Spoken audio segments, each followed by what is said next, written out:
Muy buenos días a todos, bienvenidos, bienvenidas. Mi nombre es Horacio Urtiaga y esta mañana vamos a continuar con nuestros estudios en el libro de Éxodo. Hoy día vamos a intentar acabar el capítulo 2, capítulo que nos ha empezado a introducir a un personaje que Dios va a usar para liberar a la nación de Israel. Se nos está presentando al libertador con el cual Dios va a establecer un pacto para la nación de Israel como tal. Este libertador se va a llamar, o ya se está llamando, Moisés. Recordemos que lo que vimos en la clase anterior es que la madre de Moisés no le pone este nombre a él, sino es la hija del faraón quien va a adoptar a Moisés luego de un tiempo que realmente no se nos dice cuánto es, y ella le va a poner de nombre Moisés. El nombre en hebreo es Moshe o Moshes y viene de la palabra Masha, que significa sacar. Por eso es que la hija del faraón le pone por nombre Moisés. Hemos visto que Moisés, al finalizar el versículo 10 del capítulo 2, es alguien que va a ser criado por la hija del faraón, ya en su juventud, adultez. Eso significa que Dios ha preservado a este hombre, ha preservado a este niño inicialmente, para usarlo más adelante para la liberación de su pueblo. Lo interesante es que Dios usa y protege a Moisés usando a los enemigos del pueblo de Dios. Y esa es una de las cosas más interesantes cuando vemos la soberanía, la providencia de Dios en toda la primera parte del capítulo 2. Lo que vamos a ver a continuación es ya la vida de Moisés de adulto. Podríamos decir que dejamos a Moisés como un bebé, pero ahora lo vamos a ver como una persona ya adulta, una persona ya madura. Quiero agregar que lo que vamos a leer a continuación sucede 40 años después de los eventos narrados entre el versículo 1 y 10. Lo que vimos en la clase de ayer era Moisés recién nacido, de 3 meses, siendo arrojado al río, siendo rescatado por la hija del faraón. Pero de estos eventos hasta los eventos que vamos a leer el día de hoy han pasado 40 años. Así que del versículo 10 al versículo 11 hay 40 años de tiempo. ¿Qué sucedió en esos 40 años de tiempo? Realmente la escritura no nos lo dice. La historia nos muestra que Moisés fue alguien que batalló bajo el gobierno egipto, o sea, bajo el reinado de los egipcios. O sea, fue alguien muy importante dentro de el mundo del faraón y de toda la política de Egipto en ese tiempo. Moisés ha sido educado en la cultura, Moisés ha sido educado en la sabiduría, Moisés ha sido educado en las letras de Egipto. Por lo tanto, Dios ha permitido que Moisés crezca todos estos años recibiendo una instrucción que otras naciones, que otras culturas no tenían. Así que Moisés es alguien bien culto. Obviamente ha crecido en un ambiente muy idólatra, pero Dios ha permitido que él pueda absorber cosas buenas y lamentablemente cosas malas de la cultura de Egipto. Pero recordemos que lo que vimos ayer es que la madre de Moisés ha sido una mujer que ha aprovechado el poco tiempo que tuvo a su hijo para instruirlo en el conocimiento del Dios verdadero y en su identidad como israelita. Por lo tanto, el Moisés que vamos a ver hoy de 40 años tiene bien claro quién es él. Tiene bien claro que su identidad no es egipcia, sino que su identidad es israelita. Y eso lo va a llevar a tomar buenas decisiones, pero también malas decisiones. Y eso es lo que vamos a ver a continuación. Así que acompáñenme a Éxodo capítulo 2 y vamos al versículo 11 en adelante. Miren lo que Moisés, el autor de este libro, nos sigue contando acerca de su vida. Versículo 11. Moisés creció y un día salió a ver a sus hermanos y los vio trabajar muy duro.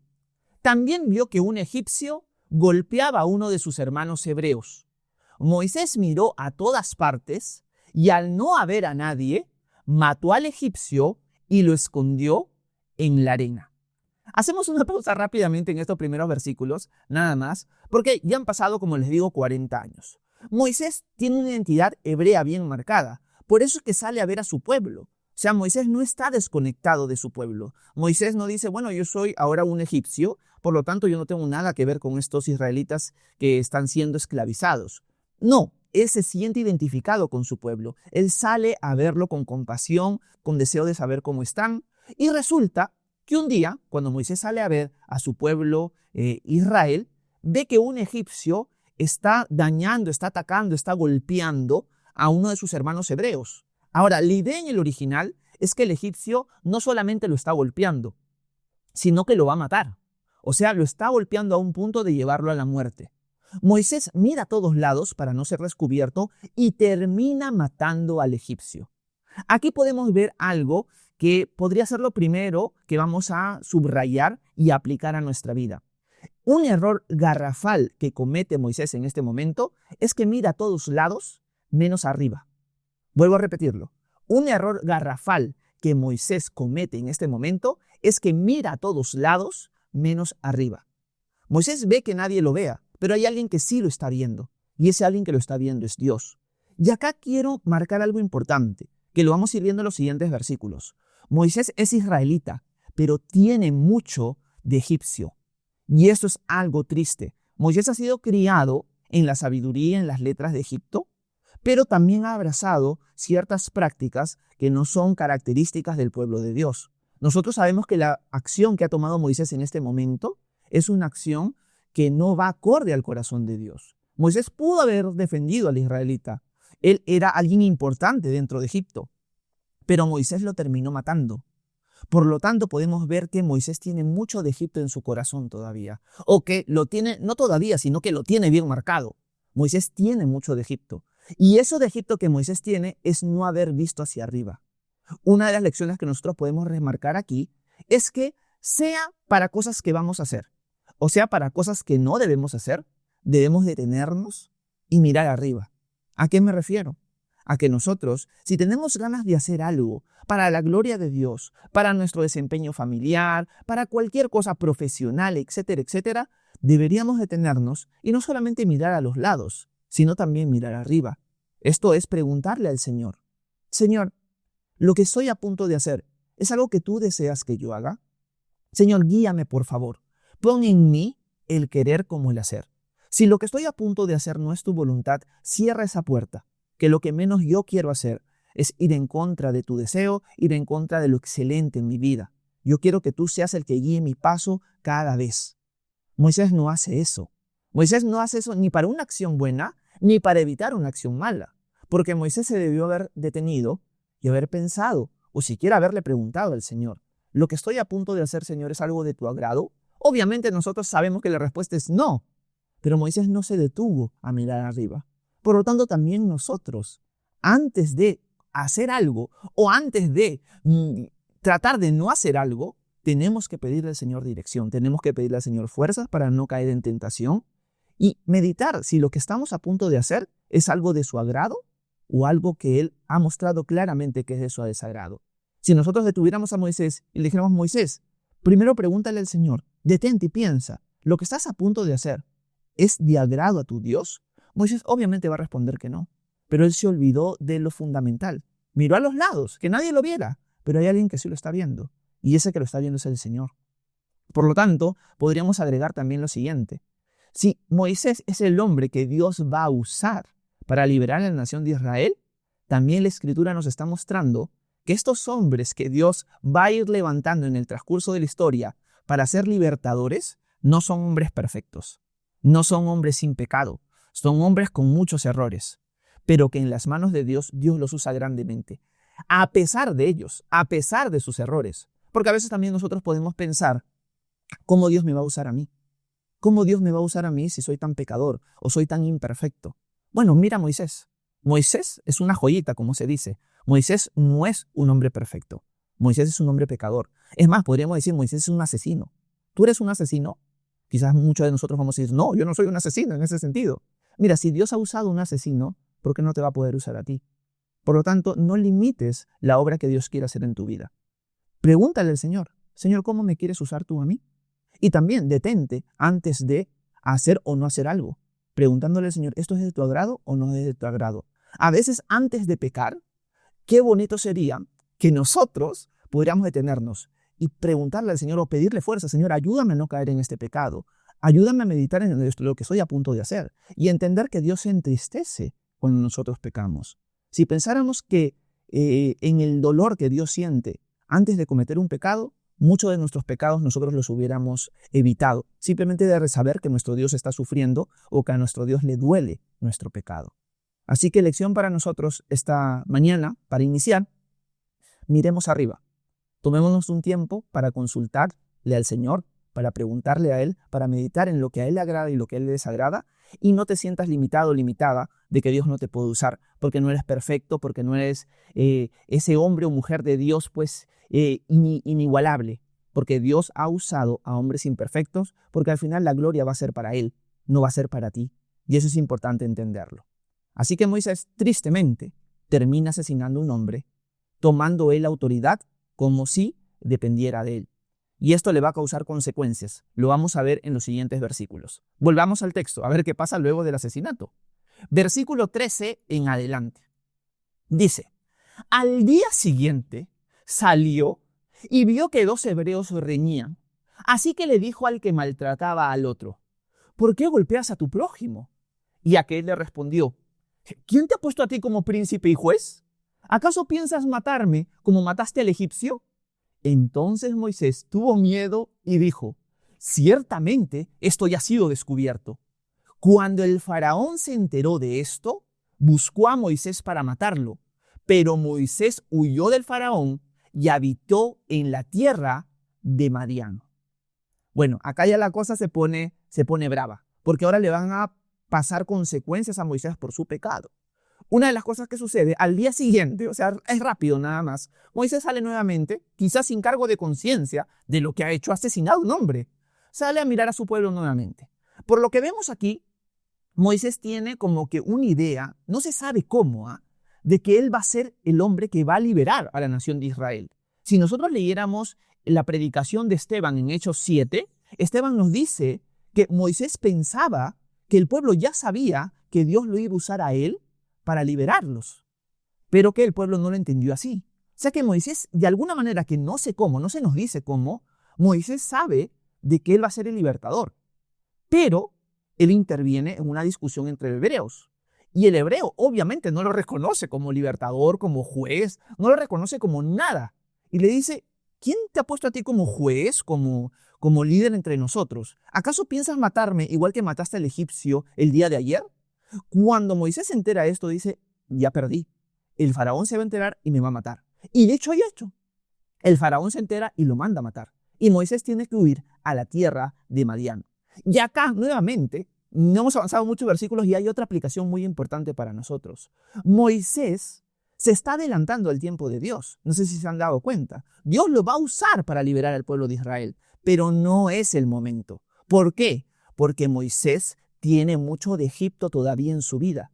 Moisés no tiene un carácter moldeado por la mano de Dios. Dios se va a encargar de eso, pero Moisés todavía tiene mucho de Egipto. Es un asesino. Por lo tanto, no es el tiempo que Dios tiene para él para que libere a la nación de Israel. Todavía no es el tiempo. Pero ¿qué hace Moisés? Moisés ya se da de libertador, ya se le da de juez. Y obviamente la nación de Israel, sobre todo estos personajes que están discutiendo ahí, rechazan su liderazgo. Aquí también ya vemos una figura de algo que va a pasar en el futuro. La nación de Israel constantemente se va a enfrentar a Moisés. Dios lo va a levantar como líder y la nación de Israel muchas veces lo va a desobedecer, va a hablar mal de él, va a hablar mal de Dios, etcétera, etcétera. Eso lo vamos a ir viendo en los capítulos siguientes. Ahí hay un adelanto, una sombra de lo que va a pasar en la relación entre Moisés y la nación de Israel. Pero acá hay una aplicación también para nosotros y es la siguiente. A veces nosotros nos afanamos un montón en el llamado que Dios tiene para nosotros o que tendrá para nosotros.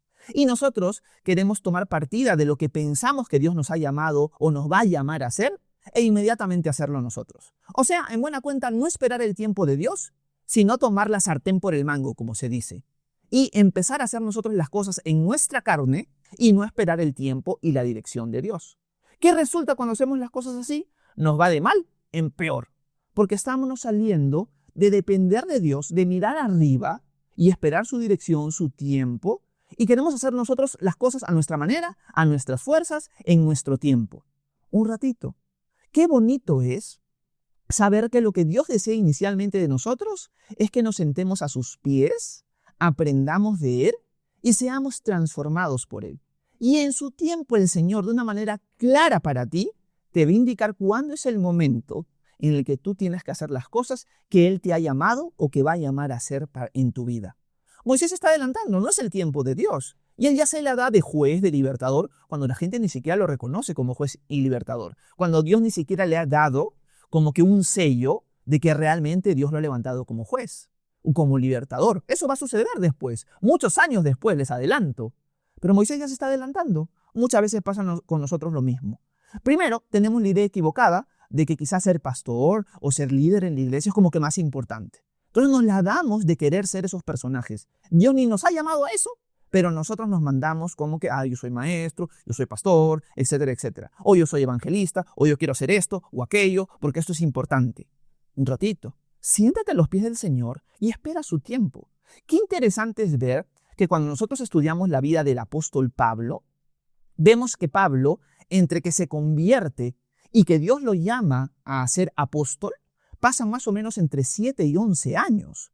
O sea, no es que Pablo se convierte y al día siguiente empieza sus viajes misioneros, por si acaso. Cuando nosotros estudiamos Hechos, hablamos acerca de eso. Van a pasar 7 a 11 años en los que Pablo va a estar sentado a los pies del Señor. Dios lo va a estar usando de una manera que es entre las sombras, pero no es el llamado apostólico todavía. Van a pasar casi 11 años para que Dios lo llame como apóstol. Por lo tanto, a veces nos olvidamos de eso y queremos hacer las cosas para el Señor, porque bueno, es para el avance del reino de Dios. Pero nos estamos saliendo del tiempo y de la voluntad de Dios. Y queremos hacer las cosas en nuestra fuerza, a nuestra manera, porque el Señor nos necesita. El Señor te quiere usar porque te ama, porque quiere que tú participes con Él en su obra redentora, en su obra salvadora. Pero el Señor no te necesita, por si acaso. El Señor no me necesita a mí. Si el Señor en algún momento quisiera que yo hiciera otra cosa, el Señor levantará otros maestros que puedan edificarlos a ustedes con estos espacios que hay en Internet. Levanta muchos. Yo no soy indispensable. Igual ustedes. Pero lo mejor es esperar el tiempo de Dios, pasar tiempo a sus pies y tratar de ser sensible a su voz. Y en su tiempo el Señor te mostrará qué es lo que Él quiere que tú hagas. Pero simplemente descansa en el Señor. No te afanes en las cosas que tienes que hacer para Dios como si tú fueras indispensable, porque no lo somos. Tenemos que entender eso. Descansa en el Señor, disfrútalo. Y cuando el Señor te llame a hacer algo, disfruta también lo que vas a hacer para el Señor, no en tus fuerzas, sino en las fuerzas del Señor. Lo que vamos a ir aprendiendo en los siguientes capítulos es que a veces también Dios nos va a llamar a cosas que no nos agradan mucho. ¿Por qué? Porque el Señor quiere que dependamos de Él en todo, que no dependamos de nuestras fuerzas. Y eso va a pasar con Moisés. Lo vamos a ver en los siguientes capítulos. Pero lección para nosotros, para seguir avanzando y no quedarme solamente aquí, si no, no voy a acabar el capítulo 2. No te adelantes al tiempo de Dios. Descansa en Él, disfrútalo, regocíjate. Tú ya eres hijo o hija de Dios y has puesto tu fe en Él. Y en su tiempo el Señor te llamará. No eres ni menos ni más por estar sentado a los pies del Señor. Más bien te puedo decir, estás en el lugar correcto. Y en su tiempo el Señor moverá todo para que tú entiendas, el Señor me está llamando a hacer esto, aquello, para su gloria. Y eso es lo que vemos en la vida de Moisés. Moisés no ha escogido nada de esto, pero ahora por dársela de juez y de libertador, miren lo que tiene que hacer. Tiene que huir a la tierra de Madián. Todos sus privilegios que tenía como egipcio, como alguien que vivía en la casa del faraón, los ha perdido. Moisés se convirtió de alguien muy importante en alguien que es perseguido y despreciado. Esto que sucede es importante. Dios va a usar esto. ¿Por qué? Porque recuerden, Moisés tiene mucho de Egipto en su corazón. Y Dios va a deshacerse de eso para poder usarlo. Moisés tiene mucho orgullo. Imagínate haber crecido en la casa del faraón. O sea, pónganse a pensar eso. Ves a sus hermanos israelitas esclavos y tú pasas bien vestido, eres alguien importante. Capaz Moisés hasta está rapado como los egipcios. O sea, tienes otro porte, tienes otro estatus social. Y ahora Dios dice, bueno Moisés, yo te quiero usar. Y mira todas las fallas que has cometido. Pero yo las voy a usar estas fallas para humillarte. Porque tengo que sacar el Egipto que hay en ti, de ti, valga la redundancia, para poder usarte correctamente. Necesito matar ese egipcio que tienes, Moisés, dentro. Y eso es lo que Dios se va a encargar de hacer en los siguientes 40 años de la vida de Moisés. Eso lo vamos a hablar en los siguientes capítulos, pero quería remarcar eso. Hay mucho de Egipto en Moisés. Y por lo tanto Dios se va a encargar de sacar ese Egipto de Moisés y aprovechar lo que Moisés sí aprendió de Egipto en el liderazgo, en el conocimiento, en la instrucción, pero matando el egipcio que hay dentro de Moisés. Así que vamos a ver ahora qué sucede cuando Moisés llega a Madián. También acá vemos una sombra. Cuando la nación de Israel salga huyendo de Egipto, luego de las 10 plagas, ¿a dónde van a ir? A Madián también. Así que acá vemos una sombra de la huida de Israel hacia Madián, en Moisés huyendo hacia Madián. Vamos a ver cómo vamos de tiempo. Creo que puedo alcanzar para que sea intentar acabar el capítulo 2 de Éxodo. Vamos a ver cómo nos va. Déjenme ver. Nos quedamos en el versículo 16. Vamos a leer el versículo 16 en adelante. Dice lo siguiente. Mientras estaba sentado junto a un pozo, las 7 hijas del sacerdote de Madián vinieron a sacar agua para llenar las pilas y dar de beber a las ovejas de su padre. Pero llegaron los pastores y las echaron de allí. Entonces Moisés se levantó a defenderlas y dio de beber a sus ovejas. Cuando ellas volvieron a donde estaba Reuel, su padre, éste les dijo: ¿por qué volvieron hoy tan temprano? Y ellas respondieron: un egipcio nos defendió de los pastores y además sacó agua por nosotras y les dio de beber a las ovejas. Reuel preguntó a sus hijas: ¿y dónde está ese hombre? ¿Por qué lo dejaron solo? Llámenlo para que venga a comer. Moisés aceptó quedarse a vivir con ese hombre y él le dio por esposa a su hija Séfora. Ella le dio a luz un hijo y él le puso por nombre Gersón, porque dijo: soy un extraño en una tierra extraña. Después de mucho tiempo, el rey de Egipto murió. Los hijos de Israel gemían por causa de su esclavitud y clamaron a Dios. Por causa de su esclavitud, su clamor llegó hasta Dios, y cuando Dios oyó sus gemidos, se acordó de su pacto con Abraham, Isaac y Jacob. Entonces Dios miró a los hijos de Israel y los reconoció. He tenido que correr un poco en la lectura para acabar el capítulo 2, pero resalto lo siguiente. Moisés llega a Madián. Moisés quizás está desconsolado, no va a saber qué va a hacer de su vida. Él pensaba que iba a ser el libertador y el líder de Israel, y ahora se da cuenta: más bien me van a matar si vuelvo a Egipto. Y él está sentado en un pozo, y la figura del pozo también nos debe llevar en nuestra mente a Génesis. ¿Se acuerdan que, por ejemplo, Jacob encontró esposa en un pozo? El siervo de Abraham encontró esposa para Isaac también en un pozo, y Moisés va a encontrar esposa también en un pozo. Su esposa se va a llamar Séfora. Moisés está descansando ahí y llegan las 7 hijas de un sacerdote de Madián que se llama Reuel. La gente de ahí parece que no la deja a las hijas de Reuel que den de beber a sus ovejas, a su ganado.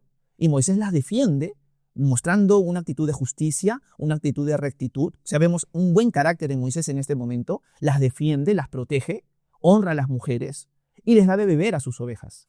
Las mujeres regresan rápidamente donde su papá se sorprende. Oye, ¿no hubo discusión? ¿Qué pasó? Les dejaron tomar a los animales rápido. Sí, y es que un egipcio, noten esto, es que un egipcio nos ayudó y le dio de beber a las ovejas.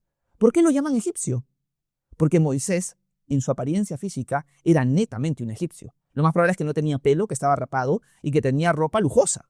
Por lo tanto, era claramente un egipcio. Y acá vamos a la aplicación que la vengo repitiendo ya varios minutos. La aplicación es la siguiente. Moisés debió haber aprovechado todo lo que Dios le pudo dar en Egipto de instrucción, de sabiduría, de liderazgo, de información, pero debió haber separado una cosa de otra. En cambio, Moisés físicamente, hasta lo hemos visto en el asesinar a una persona, tiene mucho de Egipto que no debería tener. Y Dios se va a encargar en este tiempo, porque van a pasar 40 años Moisés viviendo en la casa de Reuel, donde Dios se va a encargar de matar el egipcio que hay dentro. Aplicación para nosotros, y con esto ya ahora sí voy terminando. Nosotros vivimos en este mundo, vivimos en un Egipto. Por lo tanto, podemos aprovechar cosas de Egipto. Podemos aprovechar cosas como, por ejemplo, las redes sociales, la información, los estudios que podemos tener, labores, deportes que podemos hacer, pero tenemos que aprender a separar entre una cosa y otra. Hay veces que mezclamos no solamente los beneficios que podemos sacarle al mundo, sino jalamos con ello cosas que no van acorde al corazón y al carácter de Dios. Y nos volvemos como mundanos.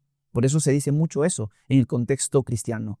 No debemos comportarnos como mundanos. Podemos aprovechar, por ejemplo, hoy estamos aprovechando las redes sociales para poder glorificar a Dios con eso. Es algo del mundo. Pero una cosa es aprovechar algo del mundo y otra cosa es volvernos como el mundo. Son cosas completamente distintas. Y Dios se va a encargar de, a través del dolor, a través de la humillación, sacar el mundo de Moisés. Sí, hay cosas que Moisés ha aprendido buenas del mundo, pero va a sacar ese carácter mundano que Moisés tiene todavía. Y Reuel le da como esposa a su hija Séfora, Moisés se va a quedar ahí, y luego el último párrafo remarca algo que va a pasar 40 años después. Dios va a escuchar la oración de su pueblo, que está siendo oprimido. 40 años después, o sea, Moisés ya tiene 80 años aquí. Y Dios se va a acordar de su pacto con Abraham, Isaac y Jacob. No es que Dios se ha olvidado, sino es un lenguaje que nos ayuda a entender que Dios ha estado presente y que Dios conoce el dolor de su pueblo y que Dios está a punto de intervenir, usando a un hombre que ha tenido que tardar 80 años para prepararlo para la labor que vamos a ver en los siguientes capítulos. Así que espero que este tiempo devocional, aunque he tenido que tardar un poco para acabar el capítulo 2, haya sido de edificación para ustedes. Recordemos las cosas que tenemos que aplicar. Y si tienen preguntas, dudas, comentarios, por favor háganmelas saber, que con gusto voy a intentar responder sus preguntas a continuación. Muchas gracias por su atención. Que Dios los bendiga a cada uno de ustedes.